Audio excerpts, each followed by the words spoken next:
Good morning and welcome to NBS breakfast meeting. I am Peter Muliisa, and thank you so much for keeping your eyes on NBS. A lot of things that we're happy to discuss in the breakfast meeting, and this time around we're going to be focusing on the oil exploration phase and a little bit more about this. A number of Ugandans or companies participated as service providers of different goods and services. Different local services providers started preparing for the development phase. This is what we are going to be focusing on and seeing, as you've heard or in the advertisement, the trend about all that has to do with oil and mining, oil and gas in the country. So in studio with me are two gentlemen that are going to be having with me a very wonderful discussion. And then these Moses Kitaka, Technical Director, Epsilon Uganda, and Peter Muliisa, the Chief Legal and Corporate Affairs Officer, Uganda National Oil Company, commonly known as UNOC. I will start with you, Mr. Moses Kitaka, with explaining to Ugandans briefly what oil exploration phase means. In brief, the oil exploration phase is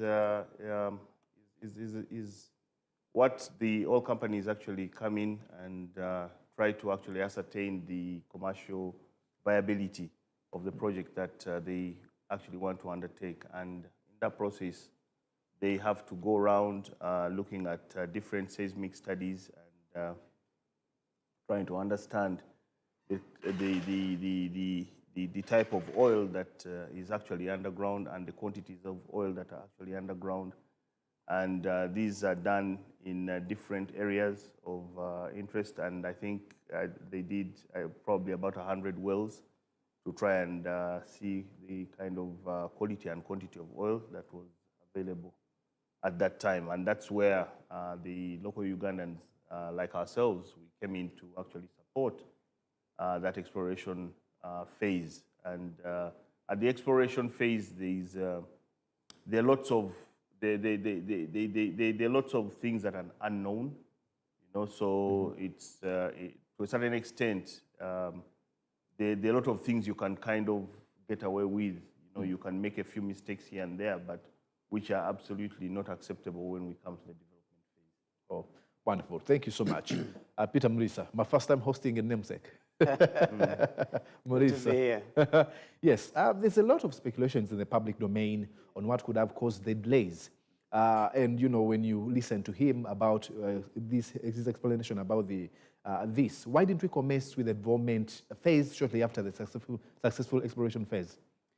Thank you, Mr. Muliisa. Let me just probably add on what Mr. Chak has started with. Was it a delay? And I think let me just explain what happened, the sequencing of events. So Uganda first confirmed commercial volumes of oil and gas, crude oil, in 2006. And at that point, we had about 320 million barrels in place.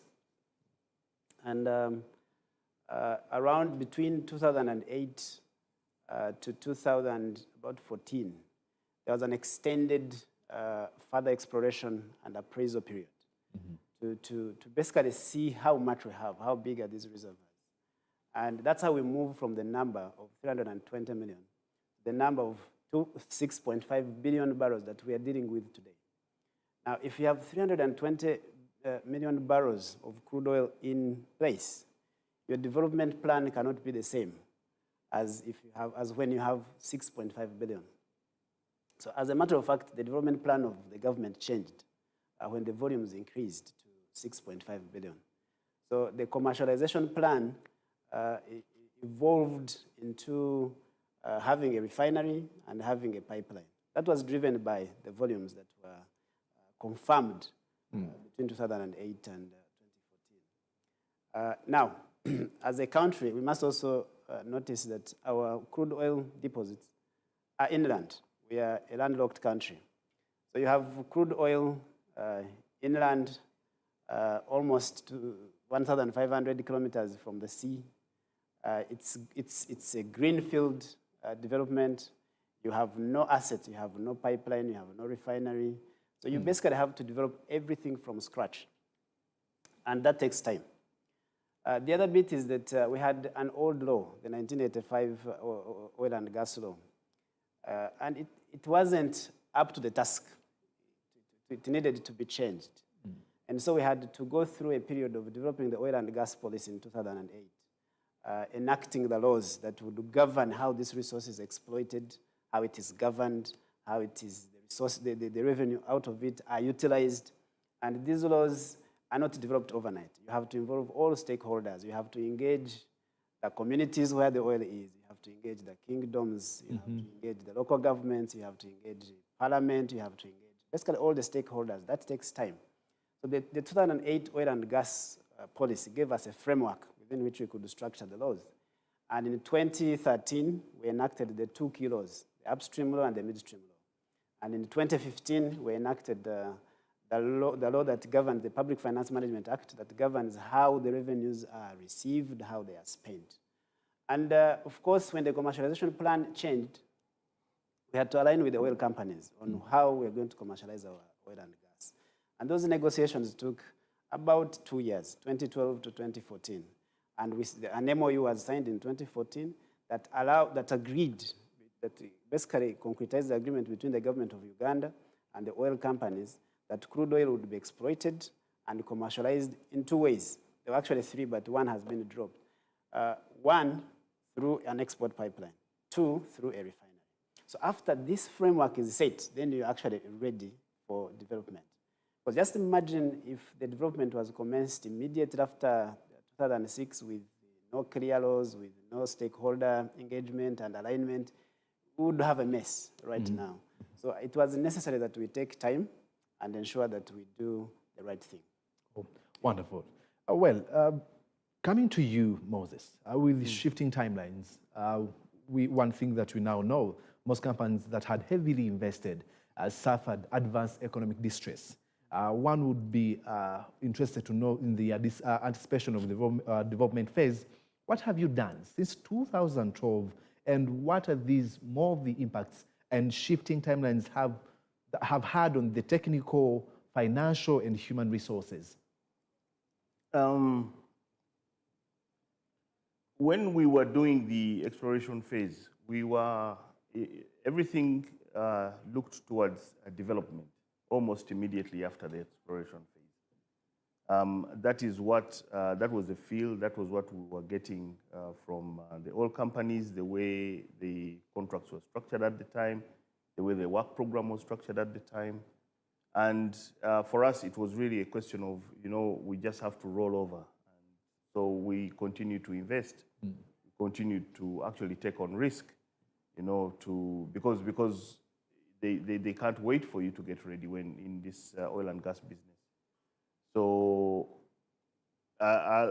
about 2015, actually, I met one of the expatriates, I think, not from the oil companies, but from the service companies, who had prior experience with oil and gas. And he told me that, he was thinking of going back to America. And I was wondering that, things seem to be heating up, and then you want to go to America. He said, no, I don't think there's anything that's going to happen until about, say, 2020 or 2019. Honestly, I could not believe it with the way things were running at that time, the way, we were so busy. But today, I actually realized that he had a point, and from what my colleague here is saying, is there is actually a lot that came into play, based on the revised volumes of coming from 320 to 6.5 billion barrels. So now then it started making sense that actually the whole game plan had changed. Everything now had to be, we had to go back to square one for planning purposes. But in the meantime, you also have to understand that in 2015, we were not told that, you were not given this knowledge that everything would come in 2020. So from a human resource point of view, we kept critical staff, because we had trained them. The training is very, very expensive. So we retained critical staff in terms of financing. We continued with some of the facilities that we had because we had to be ready. Technical, we had to make sure that the technical support, actually, maintained it, and some of the contracts actually with some of our technical partners for backup, we only actually terminated them about last year, and said until really everything comes on board for us to be able to renew them. So it actually has had a very big financial impact. There is no question about it. Yeah, in terms of finance, in terms of staff numbers and losing people who are very well trained. And it's going to be an uphill task, definitely, yeah, to reorganize here. Yeah. Well, Muliisa, has government incurred any kind of losses? I mean, and as far as the delay could be concerned, we are looking at the economic impacts to the government? Indeed, yes, because this investment is upwards of $16 billion. Now, as an economy, and even in economy, not a small economy like Uganda, but even a bigger economy, would want that investment to happen as soon as possible. Because its macroeconomic impact is clear. It would create jobs, it would create supply chains, it would create import substitutions. It would bring a lot of benefits to the country. And of course, in Uganda, creation of employment is key. So in that sense, the growth, the acceleration in the economy that would have been achieved was not achieved in that time. And looking at, for instance, the way the oil and gas industry is structured, government is just not the recipient of the investment. Government is part of the investment itself. So there's revenue that government would have received from its share of crude oil, and that has not yet been received. And the impact of that revenue is that government's ability to do its work is delayed or hampered, and therefore you have to find other sources. Because in our estimation, we should have revenue from this oil, the oil and gas the crude oil entitlement for the government, in the sum or upwards of $40 billion as direct revenue to the government. So you've not looked at taxes from the oil and gas players, including service providers like Epsilon. So there's that loss. And in essence, you don't get that money today, so you lose its time value of money, its macroeconomic impacts, but you should be able to get it in the future. Now, that's a loss, and we've made quite estimates on how much that could have been on an annual basis. But the key thing for me is, did the government take the right steps? Were those right steps necessary to be taken to ensure that when the revenue streams start coming, they're actually sustainable and they make sense? You have stakeholder buy-in, because you can rush to get that revenue in, and as a government, you have no framework within which that revenue is to be administered. You have no laws that regulate how that income is going to be, that revenue is going to be spent. You have no accountability processes that are clear. You have no alignment between the stakeholders in the economy, in the country. And in the end, the revenue will come in, but you have a crisis. You have misalignment, and we've seen this in other countries between stakeholders. I believe that the cost, the loss that is caused by the delay, if you could call it a delay, is justified by the fact that we have alignment now. We have laws that regulate how we are going to utilize these revenues. We have a transparent mechanism of how these revenues will be received and utilized. We have accountability. You have stakeholder alignment. The local government in the districts where the oil sits know they will receive a component of this revenue. The traditional leaders know they will receive a component of this revenue. Everybody knows that when this revenue comes, it will be spent on infrastructure and to be invested for the future generations. And I think it's a good place to be, so that when those revenues come, they are properly governed. And the macroeconomic impact you want will actually happen when the revenues are received in a very structured and well-governed manner. So I really believe that where we are at is the best place now to start getting the revenues. So the cost of the years of planning and ensuring that these systems are in place is justified. Oh, wonderful. Despite of the economic distress and the impacts, you managed to stay afloat. The question is, how did you and other key players or players that had invested manage to stay afloat despite of all this? I think one of the key things that we realized quite quickly was the fact that with these delays, it's just something like they say, don't keep all the eggs in one basket. So we just decided to say, look, we really need to spread our eggs around. And so we divested and also went in. We were previously also in other different businesses, some which are related to oil and gas. We were also working for the downstream companies anyway, so that also assisted us. But the whole point is, oil and gas per se is not a business really that you can do solely. It's something that is the only business you do. You're a specialist in oil and gas. I mean, just like I was discussing with Peter here, the oil companies themselves actually divesting there. They're trying to move into other areas, into renewables and so on. So because of the cyclic nature of the oil and gas industry, and with all the challenges that come with it, so we actually we went to human resource servicing, we do HR services, we do liquefied petroleum gas installations, we do construction work. So we actually went and concentrated on the other areas of business as well, to support ourselves and the few key staff, critical staff that we stayed with.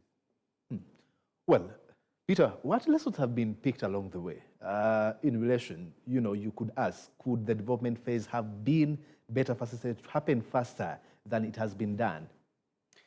Well, there are a few lessons that we have picked. One, I think there are areas that we could have negotiated faster, closed and achieved agreement faster than we have.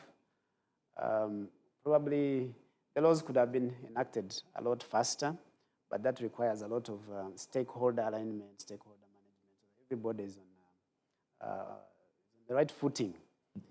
But of course, you realize that oil and gas is a very crucial resource in Uganda because of its impact and the financial revenue capability that it has.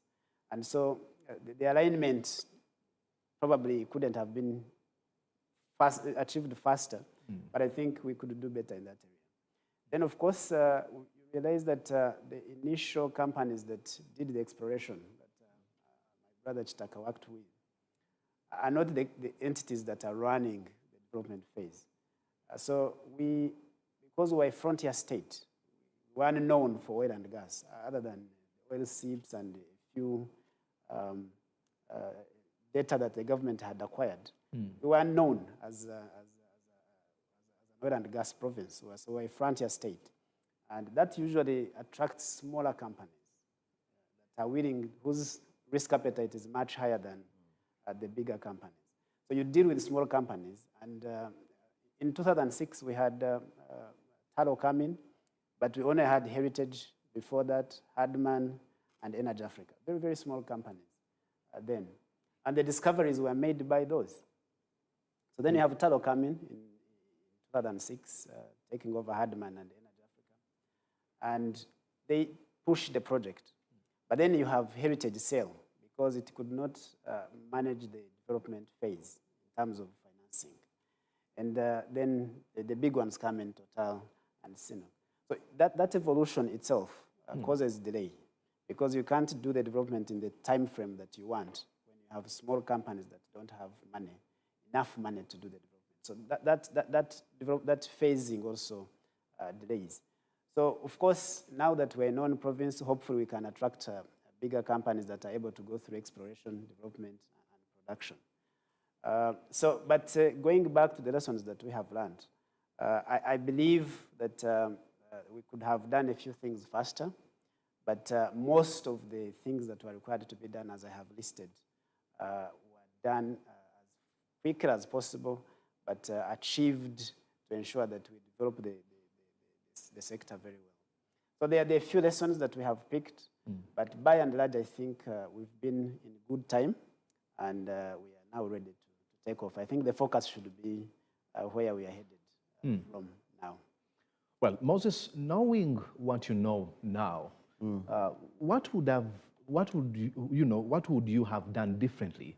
And to that person that is new in the industry, what advice are you giving that person? I mean, you've talked about do not keep your eggs in one basket as one thing that you had at the back of your mind. But what more else can you tell that person? And what, like I asked, what would you have done differently? The nature of the business is, it is actually cyclic. That is very critical for anybody to understand. You know, like, because there's the development phase, but after the development phase, which is probably going to be about 4 years or so, then it's going to scale down, it's going to ramp down. So what do you do after that with all the investments that you've done? You know, how do you turn them around? Mm-hmm. What other purpose can they serve? So these are things we have to look at. But then what is very critical is, for anybody who's actually new, it's very important to see how to share the risk. Because at one point, I think we're taking on too much risk. And now that's a learning. We need to actually share the risk. Mm-hmm. You know, you have to partner, you have to share investments, you have to look for JVs, you know, so your input is actually not too much. And so you basically end up sharing the risk and the resources that you actually require. So for anybody coming in solo, you know, is not recommended. It's not the right thing to do. It's very important that you actually look for players, for partners. I mean, just like you can even see Total and Sinop. It's not like Total is going it alone or Sinop is going it alone. They're also into JVs, and these are things we have to look at and borrow a leaf from. And of course, and we're looking for efficiencies. Exactly. How best we can work efficiently in the different sectors. Peter, we are now closer than ever before to the long-awaited phase in the oil sector. A Ugandan that is watching, you know, the conversation in the public domain is about the oil production in the country. What shouldn't happen going forward? Thank you. I think just to give background at where we are at, we have signed the key agreements that allow the East African crude oil pipeline to take shape, to take final investment decision. And along it will be the upstream, Tilenga and Kingfisher. That basically means that once final investment decision is taken, which we hope will be taken towards the end of this year, then the real investment starts. The money starts flowing into contracts for goods and provision for services. Now, what shouldn't happen, and for me, this is very important for Uganda National Oil Company, this is very critical. What shouldn't happen is the Ugandans not participating fully to the best of the capabilities that we have. So our agenda and everybody's agenda should be to encourage all Ugandans who are able to provide goods, services to this industry to participate. And how do you participate? Mr. Chaka has made it very clear. Come alone, but as much as possible, come in a JV so that you minimize your risk exposure. And we have a process that we have a national supplier database that has been put in place for people to register entities and persons that are willing and ready to supply services. So register your companies. The national supplier database is now available, open all year round. So you can apply. You can apply online, load your documents, and just make sure that you're in that supplier database. Because if you're off that supplier database, it's difficult to supply the industry. As a matter of fact, you're required to be on that supplier database to supply the industry. So we are talking about $16 billion being invested in Uganda. 16 billion is half our GDP. Mm-hmm. If it is invested here, as Mr. Taka said, and which is true, in the next 4 years, that would be the biggest investment in a period of 4 years we have received as a country. Now, if we are able to supply goods and services and capture at least 40% of that money, and that is retained in country, that's huge. That's huge. The spin-off, the investments, the economic growth that can generate is unbelievable. And so, for me, what shouldn't happen is this $16 billion being invested, and Ugandans do not partake enough of that investment. So as we run through this oil and gas 90 days, oil and gas mining, I really want to urge Ugandans to participate, to understand, to try to understand how do I get involved. And there are many ways to understand. Come to us, UNOC, come to PAU, Petroleum Authority of Uganda, go to Ministry of Energy, go to Mr. Kitaka and Epsilon and ask them, how did you do it? How did you break through into this industry? And then participate. It is real, the industry is real, the investment is real, it's going to happen in the next 4 years. And it will be done. And as Mr. Kitaka has said, once the investment is done, it's done. When we get to production, the requirement for services and goods significantly reduces. So it's the 4 years that are important. Moses, how are you prepared for the next phase? I mean, have you given up on the more opportunities in the sector? No, we're trying to look for efficiencies, like I mentioned. We're trying to see how to manage our risk, best, because it's 4 years. It's a limited. It's going to be extremely intense, and like Peter says, it's real. It's going to happen. Okay, but it's very intense. It's for a short period of time. So how do we get the best value out of it? So we're looking at all the possibilities of how to go around that.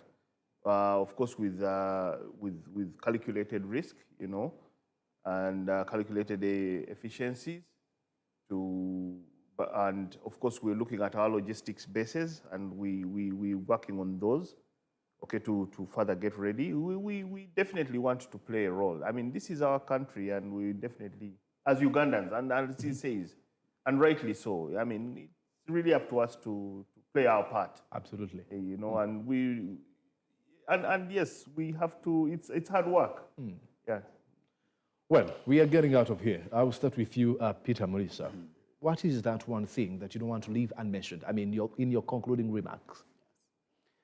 So the government of Uganda has put in place laws that regulate national content. National content is participation of nationals in the sector. And the laws have ring-fenced certain activities, certain goods and service provisions to Ugandans only, to Ugandan companies.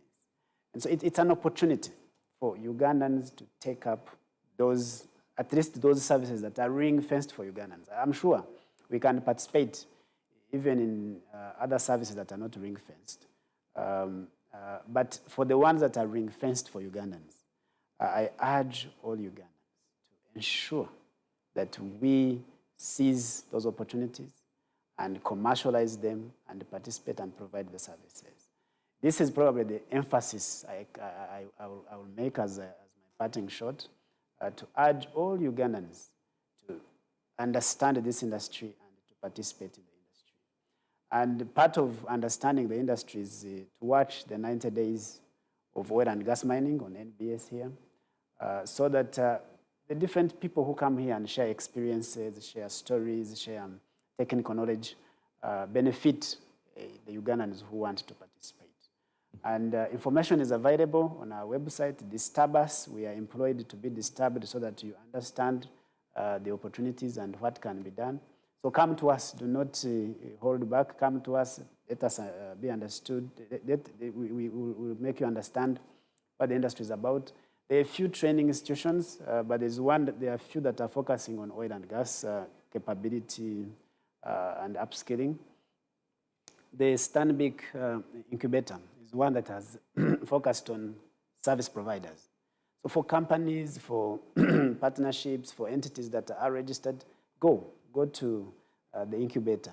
And they will help you with the basics of things. What do you need to put together to be able to win a tender? How do you structure your office? How do you structure your personnel, your human resource? So I encourage all Ugandan entities and persons to go to these entities and be ready when the bids start rolling. That would be my parting shot, and to thank NBS for this program. It's our pleasure. Lastly, to you, Moses, what will be your concluding remarks? Concluding remarks, I think I'm looking really at advising fellow Ugandans that oil and gas is not a deal. You know, it's not the kind of business where you say, I've got a deal, and then you come and strike your deal and get your proceeds, and then that's game up. No, it's, there's lots of hard work. It's hard work. It's consistent work. You have to put in that effort for the 4 years of the development phase. Be it paper, be it onions, be it iron bars, be it trucks, be it personnel, PPE is going to be consistent for 4 years. It has to be delivered on time. It has to be delivered to the right quality. You get me? So you wake up every day to do that for the next 4 years, and you've got to be consistent about it. There's no shortcut about it. It's not something that, you know, let me go get this job, and then after 3 months, that's it. No. You've got to hang in there for those 4 years, day in, day out, delivering the same service, delivering the same quality, being extremely consistent, and then up to when the project actually, like it says, all the infrastructure is in place to actually then evacuate the oil, get it out, and be able to put it on the international market. Well, thank you. And then just also to thank NBS and the 90 days. I think that's very critical, particularly for the people who want to join, if they can follow these stories and know what is there. Because basically you're giving them all the information. Absolutely. From their sitting rooms or from their laptops, wherever they are. Yep. Well, one thing that I really want to add on what you said, there's a lot of hard work, but the other line is hard work pays. So despite of that hard work, there will come a reward for that. Exactly. Yeah. Thank you so much, Moses and Peter, for paying a visit to us. Well, we just cannot go beyond this, but of course, I will again need to urge Ugandans to be part of this. I mean, if there are opportunities that are ring-fenced for only Ugandans, I mean, we are discussing $16 billion, half of our gross domestic product. You don't want to regret after years and you're like, I wish I knew, and you know, I wish I was there. And that time will be of regrets, and then it will never come back. I am Peter Muliisa. It is the first half of the breakfast meeting. We are coming back shortly.